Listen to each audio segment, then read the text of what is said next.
दिवसामागून दिवस चालले होते. स्वामींची ओढ वाढत होती. स्वामींना कधीतरी भेटावंसं वाटत होतं. हे मनातून होतं त्याच्या. आणि एक दिवस हा लक्ष्मण कोळी घरातून निघाला आणि मुलगा छोटा होता, 8-9 वर्षाचा. त्याने आग्रह केला, बाबा मला बी आज समुद्र बघायला येत आहे, मासे कसे पकडतात ते मला बघायचे. आता व्यवहार त्याचा असल्यामुळे लक्ष्मण कोळीचा त्याने मुलाला होकार दिली आणि आपल्या बरोबर घेऊन गेला.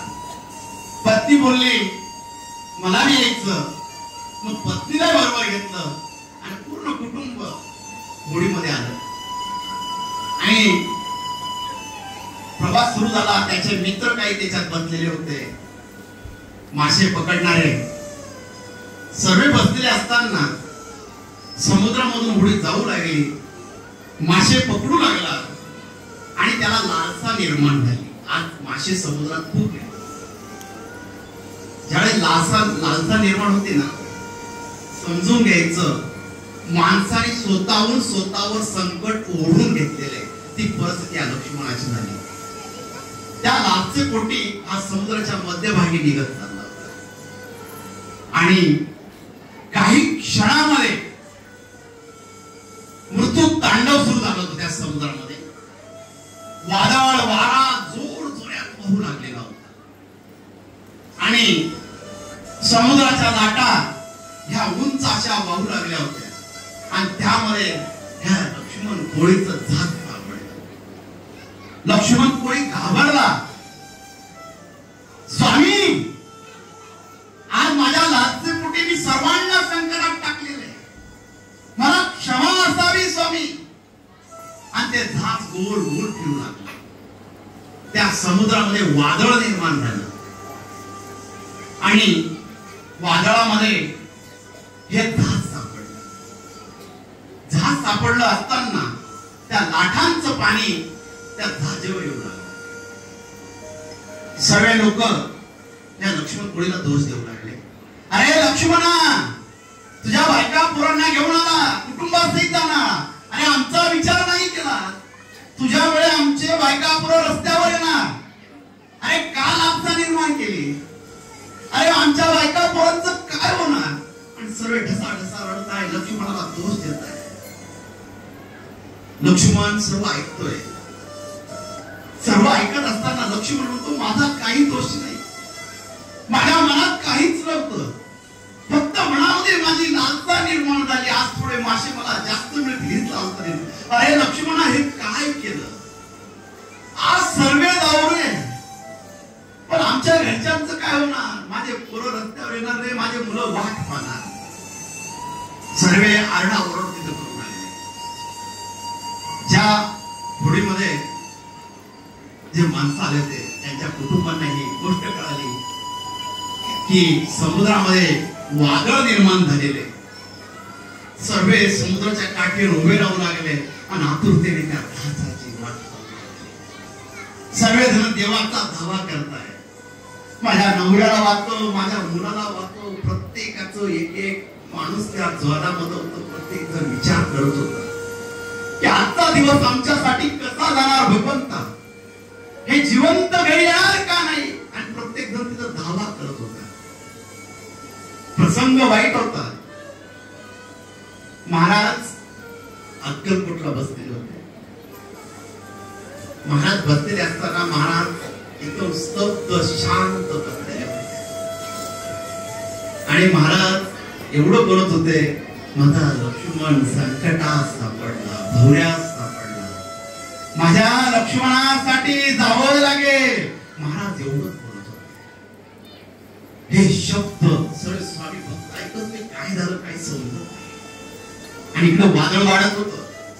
हे झाज त्या समुद्रामध्ये एक दगडाचा डोंगर होत, त्याला जाऊन आदळलं आणि त्याच्यातून एक होल त्या जहाजाला पडलं. समुद्राचं पाणी सर्व त्या जहाजामध्ये शिरू लागलं. शिरत असताना ते पाणी वर येऊ लागलं. सगळे बुडू लागले. सर्वांचा हाहाकार सुरू झाला.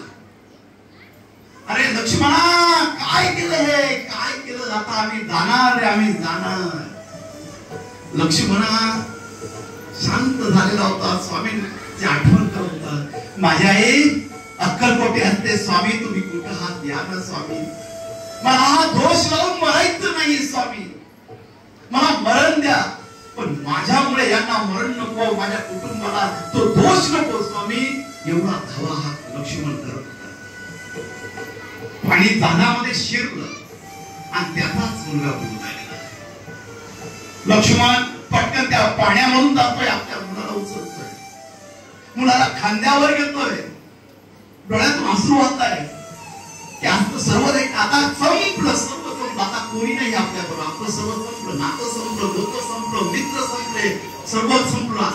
आता वैकुंठाचा प्रवास आपला सुरू होतोय. पाणी वाढतंय, बायकोच्या गळ्यापर्यंत येते, त्याच्या गळ्यापर्यंत येते, पुऱ्या खांद्यावर बसलेला आहे. बाबा आई बुडते ना, बाबा आईला वाचवा ना. वाचवतो रे बाळा. आणि पत्नीला एका खांद्यावर मुलाला उचललेलं आहे आणि आपल्या पतीला उचलण्याचा प्रयत्न करतोय. पतीला उचलत असताना मुलाचा तो गेला, तो पाण्यामध्ये पडला. इकडे पत्नीला सोडला, अरे बाळा तू कुठे आहे? त्या पाण्यामधून त्या मुलाला कसं तरी काढतो, परत पाणी वाढत आहे आणि त्या वाढत्या पाण्यामध्ये त्याची पत्नी बुडून गेली. मुलाला काढलं, स्वतःच्या डोक्यावर पाणी आलं. स्वामी कुठे आहात? स्वामी या ना. आणि पाण्यामध्ये बुडून आलं, पोहण्याचा प्रयत्न करतोय, पण मुलाला वाचवायचंय, हात थापडतोय पाण्यात आणि थोड्याच वेळात पाणी वर जातंय, मुलगा खाली पडतोय आणि इकडे हा ब्रह्मांड नायक आपल्या भक्ताचं रक्षण करतोय. महाराज भक्तीला जागेवर आपला हात आता उंच करताय आणि तो खाली घेताय. पूर्ण ज्यावेळेस स्वामी महाराज जमिनीला स्पर्श आपल्या हाताचा करताय, त्यावेळेस स्वामींचा अर्धा हात दिसत नाहीये. त्या अक्कलकोट मध्ये सर्वजण चकित होत आहे, स्वामींचा हात दिसत नाही, अर्धा काय झालं. आणि स्वामी महाराज काहीतरी जड उचलताय, अशी कृती करताय स्वामी महाराज. आणि हळूहळू महाराज वर उचलण्याचा प्रयत्न करताय, असं हात बाजूला फिरवताय. सर्वजण स्वामी असं का करताय?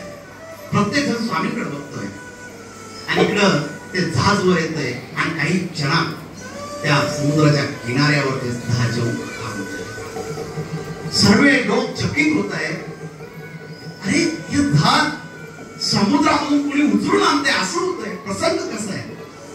आणि त्या जहाजामध्ये असलेले त्या लक्ष्मण कोळी हे सरळ डोळे उघडत आहे, अंगावरचं पाणी नाहीच झालेले. सर्व एकमेकांकडे पाहत आहे. लक्ष्मण कोळी डोळे भरून येत आहे आणि आपल्या पतीला मुलाला पाहतोय, मुलाला पटकन विरकतोय. बाळा तू हेच काही झालं नाही ना? मुलाच्या अंगाला हात लावतोय, पतीकडे पाहतोय, तिच्या डोक्यावर हात फिरवतोय आणि तिघं एकमेकाला असे विरकतात आणि खाली उतरतात. त्यावेळेस लोक सांगताय, लक्ष्मणा अरे आजचा प्रसंग काय होता? तुझं जहाज कोणी उचलून आणतंय, एवढ्या वादळामधून ते जहाज त्या पाण्यावरून चालतंय असं आम्ही बघितलं रे. शक्य नव्हतं, आम्हाला असं वाटायचं भास होतोय, पण जहाज इथं उभं, तुम्ही दिसताय, कोणालाच काही झालेलं नाही, प्रत्येक व्यक्ती सुखरूप आहे. आणि त्यावेळी लक्ष्मण कोळीला स्वामींची आठवण झाली, मला ब्रह्मांड नायक मला वाचवायला इथं आलेला आहे, माझे स्वामी मला वाचवण्यासाठी या समुद्रामध्ये आलेला आहे. स्वामींची आठवण झाली आणि स्वामींचं नामस्मरण घेतोय तो त्या ठिकाणी. श्री स्वामी समर्थ, जय जय स्वामी समर्थ, सद्गुरु स्वामी समर्थ, जय जय स्वामी समर्थ, महाराज श्री स्वामी समर्थ, जय जय स्वामी समर्थ, सद्गुरु स्वामी समर्थ, जय जय स्वामी समर्थ. नामस्मरण घेत होता, प्रत्येकाच्या मुखामध्ये स्वामींचं नाम. हा लक्ष्मण कोळी घरी आला आणि पत्नीला सांगू लागला, आज स्वामींच्या आशीर्वादामध्ये आपण बचावलो आहोत. अक्कलकोटची तयारी केली आणि हा लक्ष्मण कोळी अक्कलकोटला आला. एक अक्कलकोटला आल्यावर एक प्रसंग होता, त्यावेळेस महाराजांनी हात वर केलेला होता. तर त्या प्रसंगामध्ये असं सांगितलं जातं, ही सोनारी लेडी तिथंच उभी होती. ज्या वेळेस स्वामी महाराज हात उचलत होते, स्वामींचा हात पूर्ण ओला झालेला होता.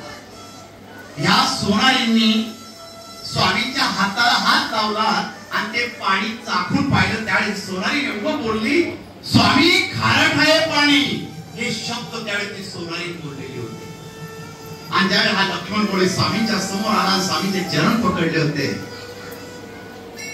त्यावेळेस तो प्रसंग सांगतोय, स्वामी तुम्ही मला वाचवलं, त्या समुद्रामधून वाचवलं, त्यावेळेस हा तुमचा लक्ष्मण कोळी तुमच्या पुढे सुखरूप आहे.